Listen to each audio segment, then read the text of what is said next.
আসসালামু আলাইকুম এভরিওয়ান, সবাই কেমন আছো? আশা করি সবাই অনেক অনেক ভালো আছো। সো আজকের ভিডিওটা হচ্ছে শরীফ ফুড অ্যান্ড কোডের হায়দ্রাবাদের কাচ্চি, এটা রিভিউ দিব আজকে।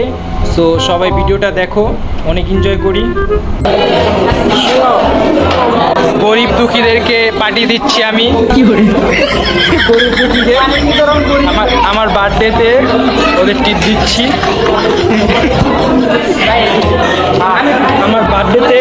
আমার বার্থডেতে টিপ দিচ্ছি গরিব দুঃখী মিসকিনদেরকে। আমি কিছু গরিব মিসকিন রাস্তা থেকে পুরো এনে খাওয়াই যাচ্ছি। এই দেখেন, এই যে লোকটা আমার আইসা আমার ঠ্যাং ধরছে।